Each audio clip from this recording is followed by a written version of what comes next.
হযরত জাকারিয়া আলাইহিস সালামের যুগের কথা বলছি। এই যুগে হান্না নামে একজন পুণ্যবতী নারী ছিল। অনেক বয়স হবার পরেও তার কোনো সন্তান জন্মগ্রহণ করেননি। এরপরে সে একদা আল্লাহ রব্বুল আলামিনের দরবারে ফরিয়াদ করলেন, আমার অনেক বয়স হয়ে গেল, কিন্তু আমার কোনো সন্তান জন্মগ্রহণ করল না। আমি তোমার দরবারে মান্নত করছি, তুমি যদি আমার কোনো সন্তান দান করো তাহলে তোমার ঘর বাইতুল মুকাদ্দাসের উদ্দেশ্যে আমি সেই সন্তানকে উৎসর্গ করব। হান্নাহর এই মান্নতের কিছুদিন পর মহান আল্লাহ তাআলা তার গর্ভে একটি সন্তান দান করলেন। হান্না এই সন্তানকে দেখে অত্যন্ত খুশি হলো, কিন্তু হান্নাহর এই খুশি বেশি দিন থাকলো না। কেননা যখন তিনি সন্তান প্রসব করলেন তখন দেখতে পেলেন তিনি একটি কন্যা সন্তান প্রসব করেছেন। কন্যা সন্তান দেখে হান্নাহর মন অত্যন্ত দুঃখ পেল। তখন তিনি আল্লাহ রব্বুল আলামিনের দরবারে অত্যন্ত দুঃখিত মন নিয়ে প্রার্থনা করলেন, হে আল্লাহ, আমি তোমার দরবারে মান্নত করেছিলাম যদি তুমি আমাকে একজন সন্তান দান করো তাহলে তোমার ঘর বাইতুল মুকাদ্দাসে তাকে উৎসর্গ করব। কিন্তু এ কি, আমি তো একজন কন্যা সন্তান জন্মদান করেছি। এই কন্যা সন্তানকে কিভাবে আমি তোমার ঘর বাইতুল মুকাদ্দাসের উদ্দেশ্যে উৎসর্গ করব?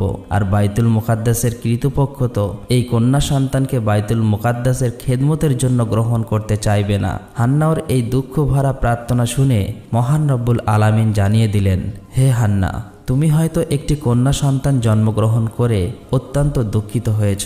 তুমি চেয়েছিলে একটি পুত্র সন্তান জন্মদান করতে, কিন্তু তুমি জেনে রাখো যে কন্যাটি তুমি জন্মদান করেছ এটি সাধারণ কোনো কন্যা সন্তান নয়। পৃথিবীতে অনেক পুরুষের চেয়েও এই কন্যা সন্তানের গুরুত্ব অনেক অফুরন্ত অপরিসীম।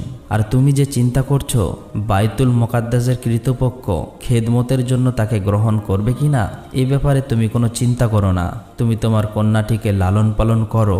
যখন সে উপযুক্ত বয়সে উপনীত হবে তখন তাকে বাইতুল মুকাদ্দাসের উদ্দেশ্যে খেদমতের জন্য নিয়ে যাও, আমি তাকে গ্রহণ করব। হান্না আল্লাহ রব্বুল আলামিনের পক্ষ থেকে এই সান্ত্বনা বাণী শুনে নিশ্চিত হলেন। অতঃপর তিনি তার কন্যা সন্তানের নাম রাখলেন মরিয়ম এবং তিনি আল্লাহ রব্বুল আলামিনের দরবারে দোয়া করলেন, হে আল্লাহ, মরিয়মকে এবং তার ভবিষ্যৎ বংশধরকে তুমি কবুল করে নিও এবং তাদেরকেও শয়তানের ধোঁকা থেকে হেফাজত করো। এরপর হান্না মরিয়মকে 7 বছর পর্যন্ত লালন পালন করলেন। সেই যুগে বাইতুল মুকাদ্দাসের ইমাম ছিলেন হযরত জাকারিয়া আলাইহিস সালাম। মরিয়ম যখন 7 বছর বয়সে উপনীত হলেন তার মা হান্না জাকারিয়া আলাইহিস সালামের কাছে এনে তাকে বললেন, হে আল্লাহর নবী, আমি মান্নত করেছিলাম আল্লাহ যদি আমাকে কোনো সন্তান দান করেন আমি সেই সন্তানকে আল্লাহর ঘরের খেদমতে উৎসর্গ করব। কিন্তু দুর্ভাগ্যবশত আমি একটি কন্যা সন্তান জন্মদান করেছি। আমি সেই সন্তানকে 7 বছর পর্যন্ত লালন পালন করলাম। এখন আমি আমার মান্নত পূরণ করার জন্য এই সন্তানকে আপনার হাতে তুলে দিতে এসেছি। আপনি মেহেরবানি করে একে কবুল করুন এবং বাইতুল মুকাদ্দাসের খেদমতের সুযোগ করে দিন। হযরত জাকারিয়া আলাইহিস সালাম হান্নাহর আবেদনের পরিপ্রেক্ষিতে বাইতুল মুকাদ্দাসের সকল খাদিমকে ডেকে বললেন, আপনাদের মধ্যে কে আছে যে এই মেয়েটির লালন পালনের দায়িত্ব গ্রহণ করবেন? বাইতুল মুকাদ্দাসের খাদেমরা মরিয়ম রাদিয়াল্লাহু তাআলা আনহার কপালে এক প্রকার নূরের জ্যোতি দেখতে পেলেন। তাই তারা প্রত্যেকেই তাকে লালন পালনের দায়িত্ব গ্রহণ করার জন্য ব্যাকুল হয়ে উঠলেন। হযরত জাকারিয়া আলাইহিস সালামের তার নিজের মনেও তাকে লালন পালনের একটি সুপ্ত বাসনা ছিল। যেহেতু মরিয়মের খালা ছিল তার স্ত্রী, তিনি বাইতুল মুকাদ্দাসের খাদিমদেরকে যুক্তি দিয়ে বললেন, আপনারা সবাই শুনুন, এই মেয়েটি লালন পালনের সবচেয়ে উপযুক্ত ব্যক্তি আমি, কারণ তার খালা আমার স্ত্রী। কিন্তু বাইতুল মুকাদ্দাসের খাদেমরা হযরত জাকারিয়া আলাইহিস সালামের এই প্রস্তাব নাকচ করে দিয়ে বললেন, হে জাকারিয়া, আমাদের প্রত্যেকের মনে এই মেয়েটিকে লালন পালনের বাসনা রয়েছে, অতএব তার খালা তোমার ঘরে আছে, এই যুক্তি দেখিয়ে তাকে তুমি লালন পালনের দায়িত্ব গ্রহণ করতে পারো না। জাকারিয়া আলাইহিস সালাম দেখলেন সকলেই দায়িত্ব গ্রহণ করার আগ্রহ প্রকাশ করেছেন। এমন অবস্থায় একটি জটিলতা সৃষ্টি হয়েছে। তাই তিনি বাধ্য হয়ে বাইতুল মুকাদ্দাসের খাদেমদেরকে বললেন, দেখুন, আমরা সকলেই চাইছি এই মেয়েটিকে লালন পালন করব। আমার মনে হয় যদি এই বিষয়টি আল্লাহ রাব্বুল আলামিনের কাছে ছেড়ে দেই তাহলে ভালো হবে। তিনি আমাদের মধ্যে ফয়সালা করিয়ে দেবেন কে মরিয়মকে লালন পালন করবে। অতএব আসুন আমরা সবাই একটি লটারির ব্যবস্থা করি। আমরা যে কলম দিয়ে তৌরাত কেতাব লিপিবদ্ধ করি সেগুলিকে একটি পানি ভর্তি গামলার মধ্যে রাখব। যার কলম ডুবে যাবে সে মরিয়ামকে লালন পালনের দায়িত্ব গ্রহণ করতে পারবে না, আর যার কলম ভেসে থাকবে সেই মরিয়ামকে লালন পালনের দায়িত্ব গ্রহণ করতে পারবে। বাইতুল মুকাদ্দাসের সকল খাদেমরা হযরত জাকারিয়া আলাইহিস সালামের এই কথাই ঐক্যমত পোষণ করলেন। অতঃপর তাদের সামনে একটি পানি ভর্তি গামলা নিয়ে আসা হলো। এরপর একজন করে সেই গামলায় তাদের কলমগুলি রাখতে লাগলো। সকলের কলমগুলি সেই পানিতে ডুবে যেতে লাগলো। সর্বশেষ হযরত জাকারিয়া আলাইহিস সালাম তার কলম সেই গামলায় রাখলেন। দেখা গেল অলৌকিকভাবে তার কলম সেই গামলার পানির উপরে ভেসে রয়েছে। অতঃপর সকলের সর্বসম্মতি সিদ্ধান্তক্রমে জাকারিয়া আলাইহিস সালাম মরিয়াম রাদিয়াল্লাহু তাআলা আনহাকে লালন পালনের দায়িত্ব গ্রহণ করলেন। অতঃপর হযরত জাকারিয়া আলাইহিস সালাম বাইতুল মুকাদ্দাসের পাশেই হযরত মরিয়াম রাদিয়াল্লাহু তাআলা আনহার জন্য একটি ঘর নির্মাণ করে দিলেন। তিনি সেই ঘরেই সব সময় থাকতেন। আল্লাহর নবী জাকারিয়া আলাইহিস সালাম তাকে দেখাশোনা করতেন, সব সময় খোঁজ খবর নিতেন। তিনি যখন কোথাও যেতেন বাইরে থেকে তালাবদ্ধ করে যেতেন, অন্য কারো সেই ঘরে প্রবেশ করার অনুমতি ছিল না। একবার হযরত জাকারিয়া আলাইহিস সালাম সেই ঘরে মরিয়াম রাদিয়াল্লাহু তাআলা আনহাকে তালাবদ্ধ করে কোথাও চলে গেলেন। অতঃপর তিনি একটি জরুরি কাজে আটকে গেলেন। অবস্থা এমন হলো তার মনেই ছিল না যে মরিয়ামের কি অবস্থা হয়েছে। মূলত আল্লাহ রাব্বুল আলামিন হযরত জাকারিয়া আলাইহিস সালামের মন থেকে মরিয়ামের কথা ভুলিয়ে দিয়েছিলেন। এর মাধ্যমে আল্লাহ চাইছিলেন একটি অলৌকিক ঘটনাকে প্রকাশ করবেন। 4 দিন পরে হযরত জাকারিয়া আলাইহিস সালামের মনে পড়ে গেল যে তিনি মরিয়ামকে ঘরের ভিতরে তালাবদ্ধ করে চলে এসেছেন। এরপর তিনি আফসোস করে বলতে লাগলেন, হে আল্লাহ, এ আমি কি করেছি? না জানি এই 4 দিন মরিয়াম কি খাচ্ছে এবং একা একা কিভাবে সেই ঘরের ভিতরে তার দিনগুলি অতিবাহিত হচ্ছে। আর তার কথা মনে পড়ার পর হযরত জাকারিয়া আলাইহিস সালাম যত দ্রুত সম্ভব বাইতুল মুকাদ্দাসে ফিরে আসলেন। এরপর তিনি মরিয়ামের গৃহে প্রবেশ করে দেখলেন মরিয়াম আল্লাহ রাব্বুল আলামিনের ইবাদতে মগ্ন রয়েছেন এবং তিনি দেখতে পেলেন তার চারপাশে বিভিন্ন ফলমূল ও খাদ্য খাবারে ছড়াছড়ি, আর প্রত্যেকটি খাবারে ছিল এক সুন্দর সুগন্ধি। এই দৃশ্য দেখে হযরত জাকারিয়া আলাইহিস সালাম মহান আল্লাহ রাব্বুল আলামিনের দরবারে শুকরিয়া আদায় করলেন। মরিয়াম নামাজ শেষ করে হযরত জাকারিয়া আলাইহিস সালামকে সালাম দিলেন। জাকারিয়া আলাইহিস সালাম লজ্জিত ও দুঃখিত কণ্ঠে জিজ্ঞেস করলেন, মরিয়াম, তুমি এই কয়েকদিনে কেমন ছিলে? আমি এক মহা বিপদের মধ্যে নিপতিত হয়ে তোমার কথা বেমালুম ভুলে গিয়েছিলাম, যার ফলে নিয়মিত তোমার খোঁজ খবর নিতে পারিনি। এই জন্য তুমি আমাকে ক্ষমা করে দাও। তখন হযরত মরিয়াম বললেন, আপনি কি বলছেন? আমি কিছুই বুঝতে পারছি না। আপনি তো ভোরবেলা আমাকে এই ঘরের ভিতরে রেখে গিয়েছিলেন, এখন দুপুর হতে না হতেই আমাকে জিজ্ঞেস করছেন আমি এই কয়েকদিন কেমন ছিলাম? মাত্র একদিনই তো হলো আমি এই ঘরে রয়েছি। তখন হযরত জাকারিয়া আলাইহিস সালাম মরিয়াম রাদিয়াল্লাহু তাআলা আনহার এই কথা শুনে অত্যন্ত অবাক ও আশ্চর্য হয়ে গেলেন। এরপরে জাকারিয়া আলাইহিস সালাম তাকে জিজ্ঞেস করলেন, মরিয়াম, তোমার পাশে এত খাদ্য ফলমূল, এত সুন্দর খাবার তুমি কোথা থেকে পেলে? তখন মরিয়াম বললেন, যে আল্লাহ আমার কথা আপনাকে ভুলিয়ে দিয়েছিলেন সেই মহান আল্লাহর পক্ষ থেকে এত সুন্দর খাবার আমার কাছে এসেছে। তখন জাকারিয়া আলাইহিস সালাম বললেন, হে মরিয়াম, তোমার প্রতি আল্লাহর অপরন্ত নিয়ামত রয়েছে। তুমি সবসময় আল্লাহর ইবাদত বান্দেগি করে যাও। একদিন আল্লাহ তোমাকে এমন সম্মানিত করবেন যেটি বিশ্বজগতের জন্য একটি দৃষ্টান্ত হয়ে থাকবে। এভাবেই হযরত মরিয়াম রাদিয়াল্লাহু তাআলা আনহা বড় হয়ে উঠলেন এবং একসময় তিনি ঋতুবতী হলেন। প্রথম ঋতুর পরে পবিত্র হয়ে গোসল করে সেখান থেকে তিনি যখন নিজ কক্ষে ফিরছিলেন তখন তার সম্মুখে হঠাৎ আবির্ভূত হলো এক উচ্চ এবং উজ্জ্বল চেহারার ব্যক্তি। হযরত মরিয়ামের মুখে আবরণ দিয়ে লোকটির পাশ দিয়ে যাচ্ছিল। লোকটিকে তার দিকে অগ্রসর হলে তিনি তাকে লক্ষ্য করে বললেন, হে আল্লাহর বান্দা, তুমি আল্লাহকে ভয় করো। আমি তোমাকে চিনি না, জানি না তুমি কেন আমার দিকে অগ্রসর হচ্ছ। আসলেই মরিয়াম জানতো না সেই লোকটি ছিল হযরত জিবরাইল আলাইহিস সালাম। তিনি মরিয়ামকে বললেন, হে মরিয়াম, আল্লাহর পক্ষ থেকে তোমার জন্য একটি সুখবর নিয়ে এসেছি। তখন মরিয়াম জিজ্ঞেস করলেন, আপনি কে এবং কি সুখবর নিয়ে এসেছেন? তখন জিবরাইল আলাইহিস সালাম বললেন, আমি আল্লাহর ফেরেশতা এবং আমি তোমাকে আল্লাহর পক্ষ থেকে একটি পুত্র সন্তান উপহার দিতে চাই। হযরত মরিয়াম বললেন, কিভাবে আমার সন্তান জন্মগ্রহণ করবে? আমি তো বিবাহিত নই এবং আমি জেনাকারীও নই। আজ পর্যন্ত আমাকে কোনো পুরুষ স্পর্শ করেনি। জিবরাইল আলাইহিস সালাম বললেন, হে আল্লাহর বান্দি, তোমার প্রভু প্রভু বলেছেন এটা তার জন্য অতি সহজ এবং এটা তিনি মানুষের জন্য নিদর্শন ও রহমত হিসেবে প্রতিষ্ঠিত করতে চায়। আর এই কাজের সিদ্ধান্ত আল্লাহ রাব্বুল আলামিন অনেক আগে থেকেই নিয়ে রেখেছেন। তিনি তোমার গর্ভে কোনো পুরুষ স্পর্শ ছাড়াই একটি পুত্র সন্তান দান করবে। অতঃপর হজরত জিবরাইল আলাইহিসসালাম হজরত মরিয়াম রাদিয়াল্লাহু তাআলা আনহার মুখমণ্ডলের দিকে একটি ফুঁ দিলেন। এরপরেই তিনি অদৃশ্য হয়ে গেলেন। মরিয়াম তখন অনুভব করলেন তার শরীরের ওজন দ্বিগুণ বৃদ্ধি পেয়েছে।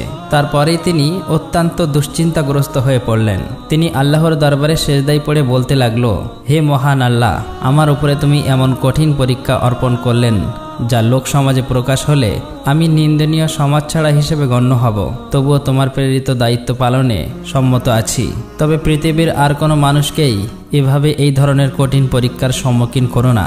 এমন পরীক্ষার সম্মুখীন হলে অনেকেই ঈমান হারা হয়ে পড়বে। হে দয়াময় আল্লাহ, তুমি আমাকে এই ধরনের কঠিন পরীক্ষা থেকে উত্তীর্ণ হওয়ার তৌফিক দান করো এবং আমাকে ধৈর্যশীলদের অন্তর্ভুক্ত করো। আমার সকল বিপদ ও মুশকিল আসান করে দাও। কিছুদিনের পর বনি ইসরায়েলদের মধ্যে মরিয়াম রাদিয়াল্লাহু তাআলা আনহার গর্ভধারণের খবর প্রকাশ হয়ে পড়ল। তখন একদল লোক এসে তাকে হুমকি দিয়ে বলল, মরিয়াম, সঠিক কথা বলো, কে তোমার গর্ভজাত সন্তানের পিতা? তুমি এক কুমারী কন্যা, কোনো পুরুষের স্পর্শ ছাড়া কিভাবে তুমি গর্ভধারণ করলে? অতএব সত্য কথা বলো, কে সেই পুরুষ যে সে তোমার সাথে অপকর্ম করেছে? তুমি যদি তার নাম বলে দিতে পারো তাহলে আমরা তাকে উপযুক্ত শাস্তি দিতে পারবো। তখন মরিয়াম তাদের প্রশ্নের জবাবে বললেন, আমি কিছুই জানি না। আমি কোনো পুরুষের সাথে অপকর্ম করিনি এবং কখনোই কেউ আমাকে স্পর্শ করেনি। তোমরা বাইরে থেকে যা দেখছো এটা মহান আল্লাহ রাব্বুল আলামিনের একটি নিদর্শন। তিনি আমাকে এই সন্তানটি কোনো পুরুষের স্পর্শ ছাড়াই আমাকে দান করেছেন এবং তিনি আমাকে সংবাদ দিয়েছেন আমার গর্ভজাত সন্তান এই যুগের একজন নবী হবেন। এর বাইরে আমার আর কোনো কিছুই জানা নেই। এর মধ্যে একজন যুবক বলে উঠল, দিবারাত্রি মসজিদে ইবাদতের নামে কক্ষ বন্ধ করে অন্য পুরুষের সাথে অপকর্ম করছো। এবার তা ফাঁস হয়ে গেছে। এখন নানা বাহানায় সেই কথাগুলি গোপন করার চেষ্টা করছো। আসল ঘটনাটি খুলে বলো, কার সাথে তুমি অপকর্ম করেছো? তুমি যদি স্বেচ্ছায় না বলো তাহলে আমরা যে কোনো উপায়ে খুঁজে বার করব এবং তোমার মুখ থেকে সেই লোকটির নাম বার করেই ছাড়ব। তাদের এইরূপ লাঞ্ছনা এবং অপমানিতজনক কথা শোনার পরেও হযরত মরিয়াম রাদিয়াল্লাহু তাআলা আনহা তাদের একটি কথা বারবার বলতে লাগলো, আমার এই গর্ভের সন্তান আল্লাহ রাব্বুল আলামিনের দান, এছাড়া আমি কিছুই জানি না। অবশেষে বিরক্ত হয়ে সেই লোকগুলি তার কাছ থেকে ফিরে গেল। হযরত মরিয়াম রাদিয়াল্লাহু তাআলা আনহার একজন খালাতো ভাই ছিল, তার নাম ছিল ইউসুফ। সে সবসময় তাকে পাওয়ার আকাঙ্ক্ষা করত এবং তাকে বিয়ে করার স্বপ্ন দেখত। যখন সে শুনল মরিয়াম গর্ভবতী হয়েছে তখন সে তার কাছে এসে বলল, মরিয়াম, আমাকে ফাঁকি দিয়ে তুমি কোন পুরুষের হাত ধরলে? আমি তোমার জন্য কম অপেক্ষা করিনি। আমাকে এমনভাবে সরিয়ে দিয়ে তুমি অন্য মানুষকে কিভাবে আপন করে নিতে পারলে? আমি কি অপরাধ করেছিলাম? আমি তো আর তোমার সাথে কোনো অবৈধ কাজ করতে চাইনি। আমি তো তোমাকে বিয়ে করেই ঘরে তুলে নিতাম, তাতে আর তো কোনো কলঙ্ক ছড়াতো না। এখন তুমি কলঙ্কিত হিসেবে সমাজে পরিচিত লাভ করেছ।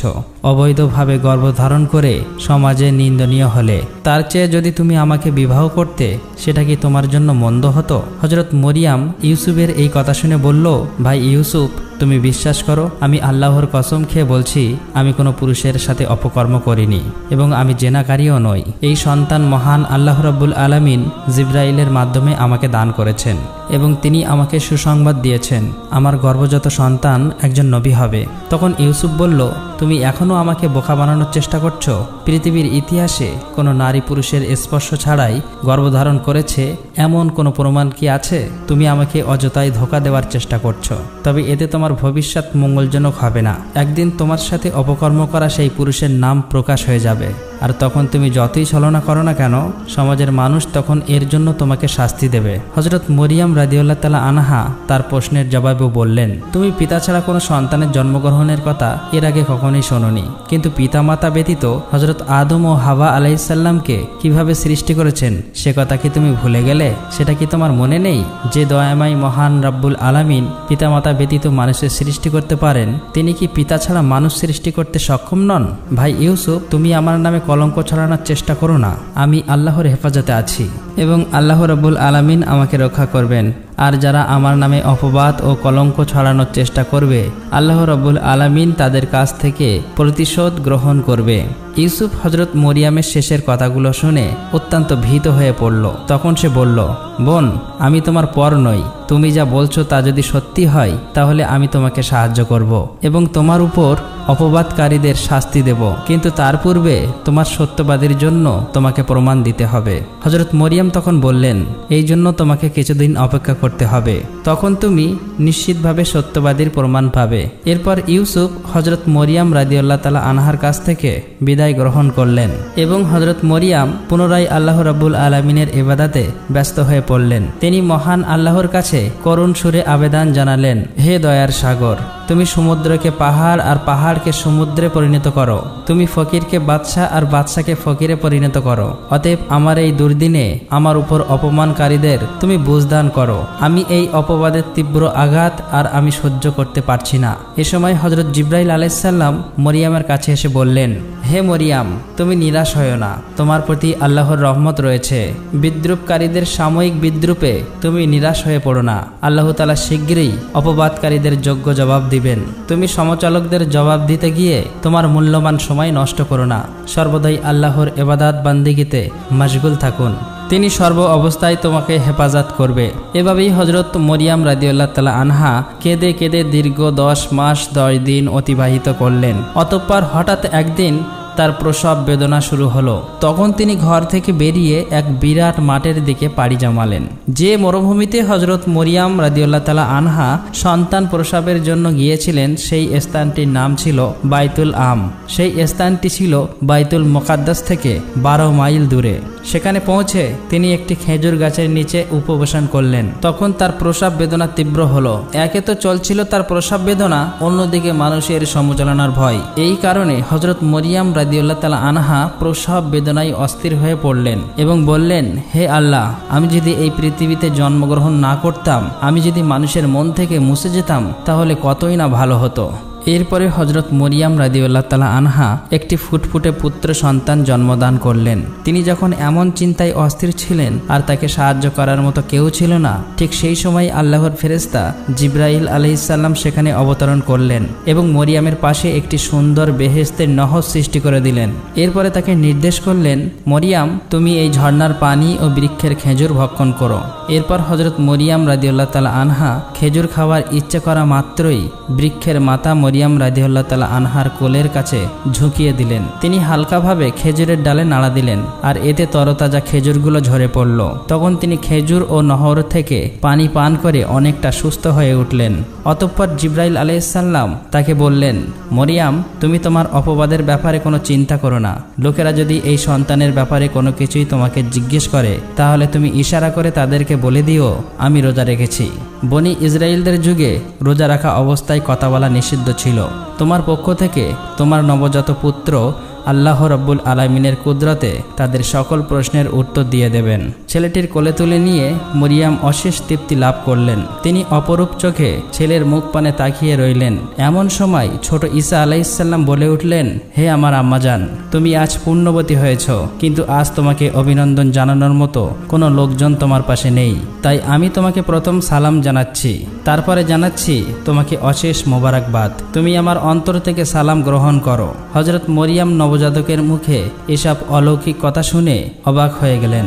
তিনি তার মুখ থেকে এরকম কথা শুনবেন তা কখনোই কল্পনা করতে পারেনি। এরপরে তিনি আল্লাহ রাব্বুল আলামিনের দরবারে লাখো লাখো শুকরিয়া আদায় করলেন।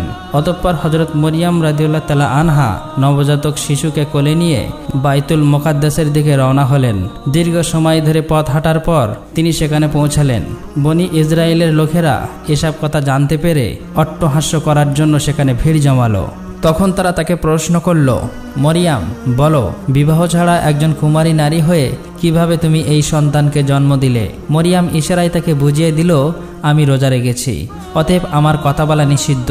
তোমাদের যদি কিছু জিজ্ঞাসা করার প্রয়োজন হয় তাহলে আমার এই নবজাতক ছোট্ট শিশুকে জিজ্ঞাসা করো, সেই তোমাদের সকল প্রশ্নের উত্তর দিয়ে দেবে। তখন তারা বলল, আহারে মরিয়াম, অবৈধ সন্তানের গোপনীয়তা প্রকাশ হয়ে যাবে এই ভয়ে তুমি রোজা রেখেছ, আর এখন আমাদেরকে বলছো একজন নবজাতক শিশুর কাছে কথা বলতে? আমাদের সাথে ভণ্ডামি করার আর জায়গা পাও না। এই নবজাতকই কথা বলতে শিখেছে যে সে আমাদের কথার উত্তর দেবে? এগুলো ধোঁকাবাজির কথা।